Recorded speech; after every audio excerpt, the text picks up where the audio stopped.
What happens when those who abuse their power are forced to answer to someone they wronged? On a sunny afternoon in Fort Collins, Colorado, a peaceful day at the park turned into an unforgettable ordeal for Alana Carter, a prominent attorney known for her dedication to justice. Alana, seeking a rare moment of solitude, found herself targeted by two police officers who wrongfully arrested her without cause. Weeks later, the officers were stunned to find themselves in her courtroom, this time with Alana as the judge presiding over their misconduct hearing.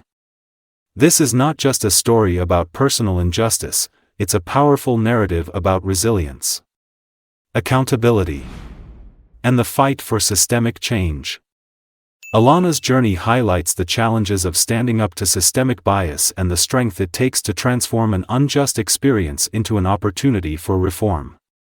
If stories of determination and justice inspire you, subscribe to our channel for more impactful real-life narratives that shed light on the issues that matter. Together, let's explore the power of resilience and the possibility of meaningful change. It was a beautiful, sunny afternoon in Fort Collins, Colorado. The local park was alive with activity. Children laughed as they chased each other through the playground. Joggers paced steadily along the winding trails, and families enjoyed picnics under the shade of towering oak trees. Near a serene pond, the faint ripple of water added to the tranquil atmosphere. Sitting on a quiet bench by the pond was Alana Carter, a distinguished attorney known for her tireless work in the courtroom. Dressed in casual attire, she clutched a thick hardcover book, immersing herself in its pages. This was one of the rare moments she allowed herself to step away from her demanding schedule and enjoy the simplicity of nature. For Alana, this time was precious, a chance to recharge in solitude. The calm, however, was shattered by the sharp screech of tires as a police cruiser pulled up to the curb nearby. The abrupt sound turned a few heads, but most people quickly resumed their activities. Alana, too, looked up briefly, her calm demeanor unchanged. Two officers stepped out of the car, their expressions stern and their movements deliberate. Their eyes scanned the park briefly before locking onto Alana, the only person sitting alone in the vicinity. She noticed their gaze but remained composed, returning her focus to her book. "Ma'am, may we speak with you for a moment?" one of the officers called out, his tone sharp, more accusatory than polite. Alana closed her book carefully and looked up, puzzled but calm. "Of course," she replied. The second officer stepped closer, his hand resting near his belt in a deliberate gesture of authority. "We received a call about some suspicious activity in the area. Mind telling us what you're doing here?" Alana furrowed her brow, genuinely confused. "Suspicious activity? I'm just sitting here reading," she said, holding up her book as evidence. Despite her calm explanation, their suspicion didn't waver. "Can we see some ID?" the first officer demanded, as she reached for her wallet. Alana couldn't help but notice their scrutinizing gazes. The tension was palpable, and a few parkgoers began to watch the interaction from a distance. Their questioning felt less routine and more like an interrogation, their tone carrying an edge that made it clear they saw her as a suspect, not a citizen enjoying a public space. This peaceful day in the park was quickly unraveling, setting the stage for an encounter that would change everything. The questioning grew sharper, the officer's tone laced with suspicion that bordered on hostility. Alana Carter, seated calmly on the park bench, felt their eyes bore into her. Not as a respected professional or an ordinary citizen, but as someone already deemed guilty of something unnamed.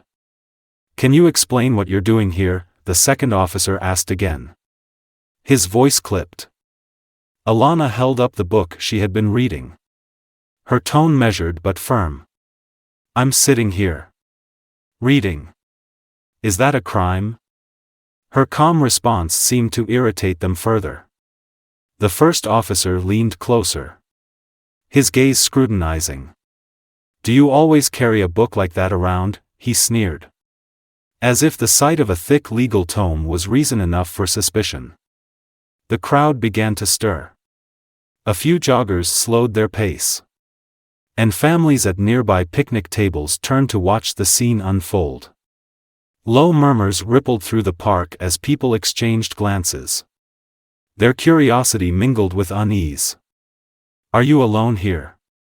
Or waiting for someone?" the other officer pressed, his hand resting on his belt in a way that made his intentions unmistakable. Alana took a slow breath, forcing herself to remain composed. She had dealt with plenty of tense situations in the courtroom. But this was different. This wasn't a legal argument, this was personal. "I'm not answering any more questions unless you tell me what I'm being accused of," she said firmly. Her refusal to comply seemed to strike a nerve. The first officer stepped forward, his voice rising. "Don't get smart with us. We're just doing our job. And I know the law." Alana replied, her voice steady. "I'm not breaking it by sitting in a public park." But logic wasn't on their agenda. In a swift motion, the first officer reached for her arm. "You're resisting," he said, though Alana hadn't moved an inch. "What are you doing?" she exclaimed, startled. Her voice carried across the park, drawing the attention of more onlookers. The crowd grew uneasy as the officers pulled Alana to her feet, their actions loud and deliberate, as if putting on a show. The murmurs turned into audible protests. A man nearby pulled out his phone and began recording. "Stop resisting," the officer barked louder this time, though Alana had remained calm and still. "I'm not resisting," Alana said firmly, her heart pounding. She knew better than to struggle, even as the cold steel of handcuffs closed around her wrists. Humiliation burned in her chest as she glanced toward the growing crowd. Her eyes locked with a young woman holding up her phone, recording every second of the unfolding scene. In that brief moment, there was an unspoken exchange, a plea for justice, a hope that someone would see the truth. The officers ignored the murmurs of the onlookers as they led Alana toward their cruiser. The humiliation of being paraded through the park in handcuffs was almost unbearable. Alana held her head high, refusing to let them see the pain that churned inside her. As the cruiser door slammed shut, the surreal absurdity of the situation hit her. She, an accomplished attorney who had dedicated her life to fighting for justice, was now on the other side of the system. The ride to the station was suffocating. The silence in the car was broken only by the occasional crackle of the police radio. Alana stared out the window, her reflection blending with the passing scenery. Her wrists throbbed where the cuffs dug into her skin. But the ache was nothing compared to the sting of injustice. At the station, the ordeal grew even worse. The booking process was invasive and degrading, designed to strip her of dignity. She was fingerprinted, photographed, and placed in a holding cell under the relentless buzz of fluorescent lights. "Enjoy your stay," one of the officers said smugly as he locked the door behind her. Sitting on the cold bench inside the cell, Alana replayed the events over and over in her mind. She had done nothing wrong, nothing to warrant the humiliation, the arrest, the handcuffs. The answer was as clear as it was bitter: prejudice. Hours passed before anyone acknowledged her again. When a young officer finally approached her cell, clipboard in hand, his tone was flat, almost robotic. "Miss Carter, you've been charged with resisting arrest and obstructing a peace officer," he said. On what grounds? Alana demanded. Her voice sharper than she intended. You can discuss that in court, he replied before walking away. Released on bail later that night, Alana stepped out of the station into the cool night air. The contrast to the stifling atmosphere inside almost overwhelming. Waiting by the curb was Marissa, her closest friend and confidant. Are you okay? Marissa asked, rushing over, her face etched with concern. Alana nodded, though her body betrayed her with a slight tremor. I'm fine, she said, the words hollow. As they drove away, Alana stared out the window, the events of the day replaying in her mind. Anger simmered beneath her calm exterior. She clenched her fists, her resolve hardening. This isn't over, she said quietly, her voice steady with determination. Not this time.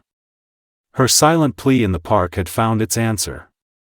The fight for justice was just beginning. The station was cold, both in temperature and atmosphere. The fluorescent lights buzzed overhead, harshly illuminating the stark reality of Alana Carter's situation. The booking process was nothing short of humiliating. Her fingerprints were taken, her photo snapped without care for her dignity, and her belongings were catalogued by an officer who barely glanced at her. Name? The officer asked, his tone indifferent. Alana Carter, she replied, her voice steadied despite the whirlwind of emotions inside her. He typed her name into the system without a word, the mechanical clacking of the keyboard echoing in the small room. Finally, Alana was led to a holding cell, the metal door slamming shut behind her. She sat on the cold bench, her hands clasped tightly in her lap. The hours passed slowly, each minute stretching into what felt like eternity. The events of the day replayed in her mind, the officer's sneering questions, the way they had pulled her from her peaceful moment at the park, the sharp click of the handcuffs around her wrists. Anger churned inside her. But so did something stronger, resolve. She wasn't just angry, she was determined. She had spent her career standing up for justice. And now, she realized, she would have to fight for her own. Eventually, an officer appeared with a clipboard. Miss Carter, you've been charged with resisting arrest and obstructing a peace officer, he said flatly. On what grounds? Alana demanded, her frustration evident.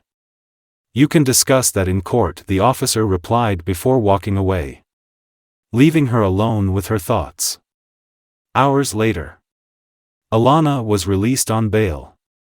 Stepping out into the cool night air, she spotted a familiar face waiting by the curb. Marissa, her closest friend and confidant, rushed over as soon as she saw her. Alana, Marissa exclaimed, her voice filled with relief and concern. Are you okay? I'm fine, Alana replied, though her trembling hands betrayed her. Marissa gave her a searching look but didn't press. Come on. Let's get you home, she said softly, opening the car door for her. As they drove, the silence between them was heavy. Marissa glanced at Alana every so often, waiting for her to speak.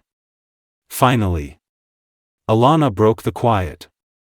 I'm not letting this slide, she said firmly, her voice filled with determination. Not this time. Marissa nodded, her grip tightening on the steering wheel. What's the plan? I'm filing a civil rights lawsuit, Alana replied. They need to be held accountable for me and for everyone else who's gone through this. That night, Alana sat at her kitchen table, surrounded by legal pads, pens, and open books. Her hands trembled not from fear, but from the simmering determination that fueled her every move. She outlined the case meticulously, leveraging every ounce of her legal expertise. Meanwhile, the young woman who had recorded the incident at the park shared the video online. Within hours, it began to spread. By morning, it had gone viral, capturing the attention of thousands. The footage showed everything: Alana's calm demeanor, the officer's unnecessary aggression, and the murmurs of the crowd. Messages began pouring in from strangers who had seen the video. Some shared their own stories of injustice, while others offered words of support. "You're not alone," one email read. "What happened to you happens to so many of us. Thank you for standing up." The community rallied around her, organizing meetings, town halls, and even a peaceful protest at the park where the incident had taken place.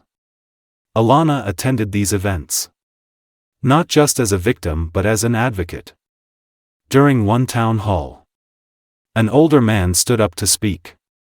"Ms. Carter, you don't know me," he began, his voice trembling with emotion. "But what you're doing, it gives people like me hope. Please, don't stop."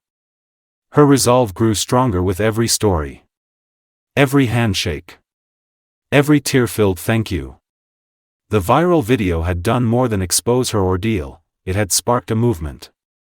Still, Alana's focus remained on the legal battle ahead. She spent countless hours building her case, combing through similar lawsuits, and gathering precedents. She assembled a team of trusted colleagues who shared her passion for justice, turning her kitchen table into a makeshift war room. Despite the growing support, the fight wasn't easy. Her law firm initially hesitated, worried that the public nature of the case might harm their reputation. But Alana stood firm, explaining calmly yet firmly, "This fight isn't just about me. It's about setting a precedent, showing people that they don't have to accept injustice." The weeks that followed were a whirlwind of preparation, community engagement, and quiet moments of reflection. At night, when the world grew still, Alana replayed the arrest in her mind, the officer's mocking tone, the humiliation of being handcuffed in public. But instead of letting it consume her, she used it as fuel. This wasn't just her fight anymore. It was for everyone who had been silenced, humiliated, or dismissed. And Alana was determined to see it through. The lawsuit Alana Carter filed against the two officers and their department quickly became a focal point for discussions about justice and accountability.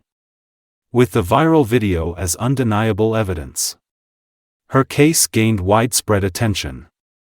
Yet, as the legal process unfolded, it became clear this was no ordinary battle.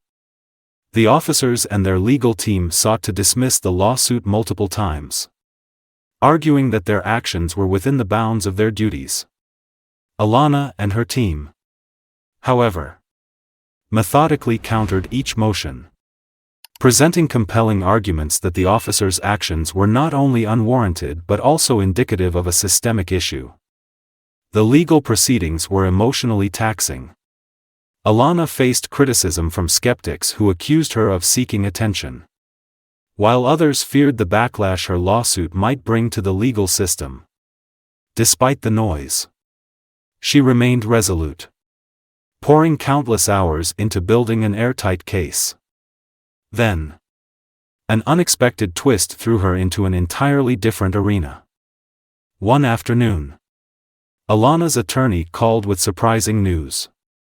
"You've been assigned as the judge for a misconduct hearing involving the same officers," he said cautiously. For a moment, Alana sat in stunned silence. She had spent weeks preparing to face these officers in a civil trial. And now, fate had placed her in a position of unparalleled authority. The irony wasn't lost on her. The officers who had humiliated and wrongfully arrested her would now sit before her in court. Not as their accuser but as their judge. The day of the hearing arrived quickly. And the courtroom buzzed with quiet murmurs as attendees filed in. The case wasn't high-profile, a misconduct hearing involving accusations of excessive force in an unrelated incident. But word of the peculiar twist had spread. And the courtroom was packed. The two officers, Carter and Daniels, sat at the defendant's table, wearing their uniforms like armor. They appeared calm, chatting in low tones with their lawyer. To them, this was just another hearing, another hurdle to clear. But when the door to the judge's chambers opened and Alana stepped out, the room fell silent. She moved with quiet confidence, her black robe flowing as she took her seat on the bench. Her expression was calm but commanding, her presence a stark reminder of the power of justice. The reaction from the officers was immediate. Carter's face drained of color, his jaw tightening as he stared at Alana in disbelief. Daniels shifted uncomfortably in his seat, his composure faltering. They exchanged frantic whispers with their attorney, who quickly leaned in to calm them. Alana allowed the moment to settle before speaking. "This court is now in session," she said, her voice steady. "Please be seated." The proceedings began with opening arguments.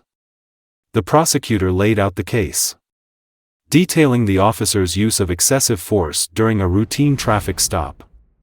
A young man, Ethan, had been tackled to the ground despite being unarmed and compliant. "Your Honor," the prosecutor stated, "the evidence will show that the actions of Officers Carter and Daniels were not only unnecessary but also a violation of the public trust." Alana listened intently, her pen gliding across her notepad. Despite the personal connection, she maintained her professionalism, her focus unwavering. When the defense presented their opening argument, their tone was defensive but measured.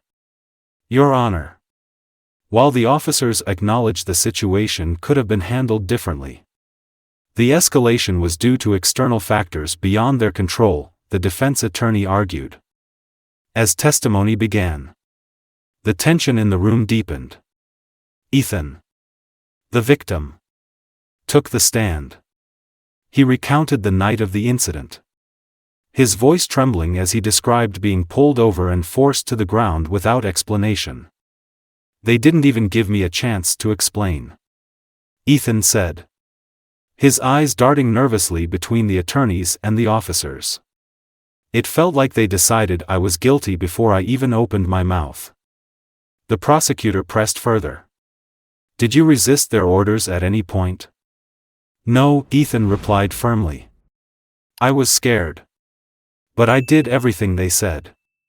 It didn't matter, they had already made up their minds. The defense attorney tried to poke holes in Ethan's testimony during cross-examination, suggesting that his nervousness might have been misinterpreted as non-compliance. But Ethan held his ground, his story consistent and compelling. When it was time for the officers to testify, the atmosphere grew even tenser. Officer Carter was the first to take the stand. His voice was shaky as he answered the prosecutor's questions. "You've been accused of using excessive force during this incident," the prosecutor began. "Can you explain your actions that night?" Carter hesitated, glancing nervously at Alana before answering. "I thought the situation was escalating. I made a judgment call." "And do you believe your actions were justified?" "At the time, yes," Carter admitted. "But looking back, I could have handled it differently." The prosecutor pressed on. "Handled it differently how?" "By not tackling an unarmed, compliant individual to the ground?" Carter's gaze dropped, his confidence faltering. "Yes," he muttered. "When Officer Daniels took the stand, His testimony followed a similar pattern. He attempted to justify his actions but struggled under the weight of the evidence and the prosecutor's pointed questions.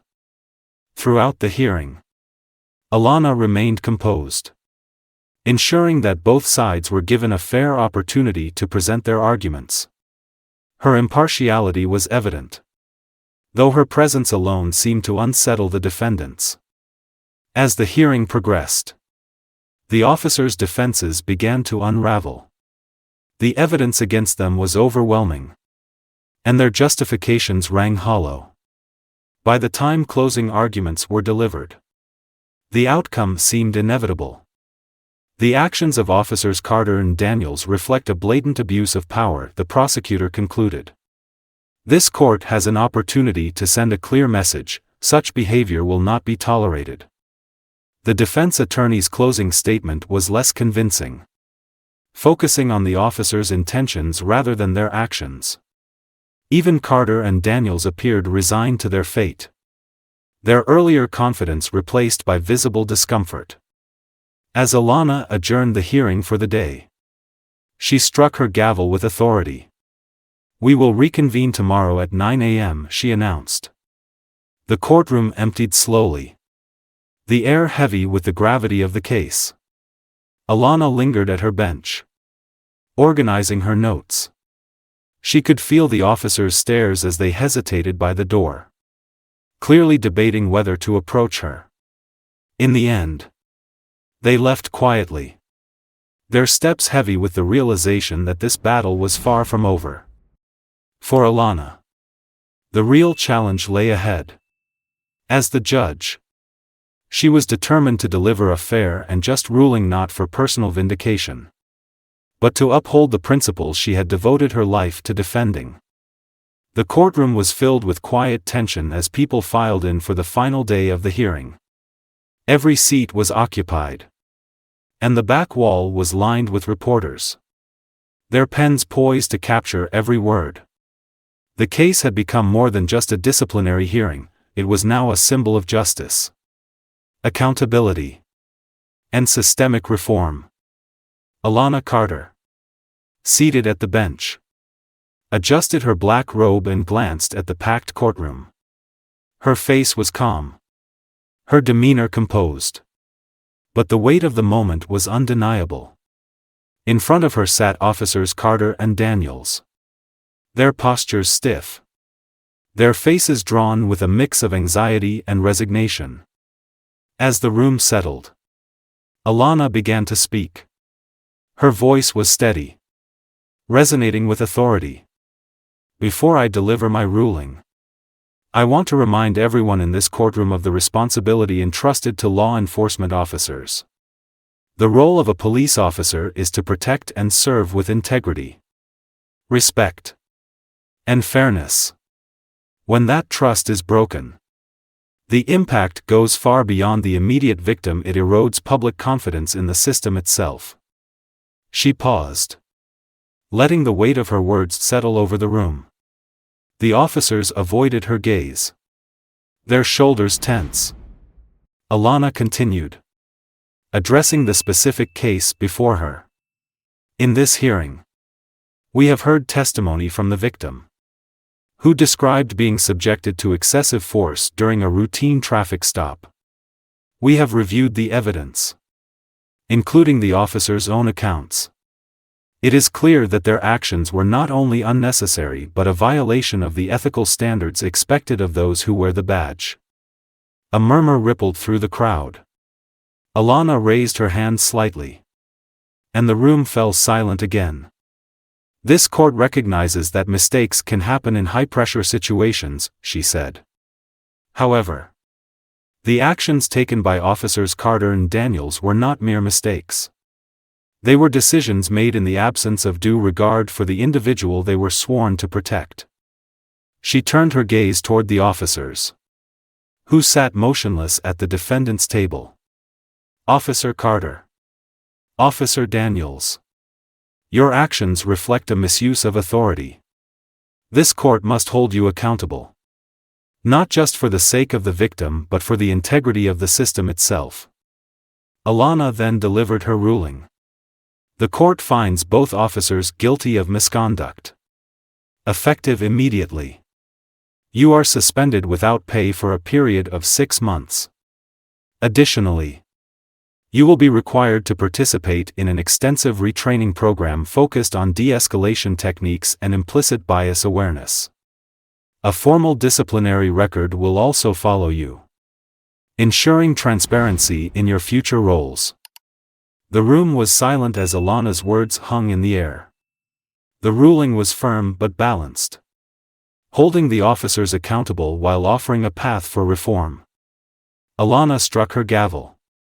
But before she could rise, Officer Carter stood. His voice was hesitant but audible. "Your Honor," he began, his hands gripping the edge of the table. I want to apologize. Not just to the victim, but to you." Alana's expression remained calm, though a flicker of emotion crossed her eyes. Carter continued, his voice cracking. "I acted out of arrogance and ignorance. Seeing you here today, after what I did, I realize now how wrong I was. I'm sorry." The courtroom held its collective breath, waiting for Alana's response. She looked at Carter for a long moment, her gaze steady but not unkind. "Officer Carter," she said, her voice measured, "accountability begins with acknowledgement. Your apology is a step in the right direction. But true change requires consistent effort and self-reflection. I hope you will use this opportunity to not only improve yourself but to rebuild the trust you've broken." Carter nodded. His head bowed slightly as he sat back down. As Alana prepared to leave the bench, she addressed the courtroom one last time. "This case is a reminder of the importance of accountability. Not just for individuals but for the institutions that shape our society. Change is not easy. Nor is it quick. But it is necessary. We must continue to demand better. From ourselves and from those entrusted with power." The gavel struck for the final time, and the courtroom began to empty. People lingered in the aisles, discussing the significance of the ruling. For many, this was more than just a case, it was a symbol of the possibility for justice within a flawed system. As Alana gathered her notes, she felt a mix of emotions. She hadn't sought this moment of irony or power, but she had used it to uphold the principles she had dedicated her life to defending. Outside the courthouse, a small group of supporters waited, holding signs that read "Justice for All" and "Accountability Matters." As Alana stepped onto the courthouse steps, they began to clap. She raised a hand, not in triumph, but in acknowledgement. In the days and weeks that followed, Alana's ruling became a touchstone for conversations about systemic reform. Community leaders, activists, and even law enforcement officers came together to discuss ways to rebuild trust and create meaningful change. For Alana, the case was a reminder of the power of resilience and the importance of standing up for what's right. She knew the fight for justice was far from over. But this victory, however small, was a step in the right direction. The aftermath of Alana Carter's case sent ripples far beyond the walls of the courtroom. The ruling not only held officers Carter and Daniels accountable but also sparked a citywide conversation about the role of law enforcement and the urgent need for systemic reform. The viral video of Alana's arrest had already brought national attention to her story. But her composed and fair handling of the misconduct hearing solidified her as a symbol of justice and resilience. People from all walks of life began to engage in discussions about accountability and the power dynamics inherent in law enforcement. Community groups organized rallies, town hall meetings, and workshops aimed at addressing police practices and bridging the gap between law enforcement and the public. Alana attended many of these events, not as a judge, but as a concerned citizen and advocate. She listened to stories from people who had endured similar injustices, each one reinforcing her belief that change was not only necessary but long overdue. At one such town hall, a young woman stood up and shared her story of being wrongfully detained during a routine traffic stop. Her voice trembled as she recounted the fear and humiliation she had felt. "Because of what you did. I feel like I can speak out," she said, tears streaming down her face. "Thank you for giving us hope." Alana felt her throat tighten. These were the moments that made her fight worthwhile.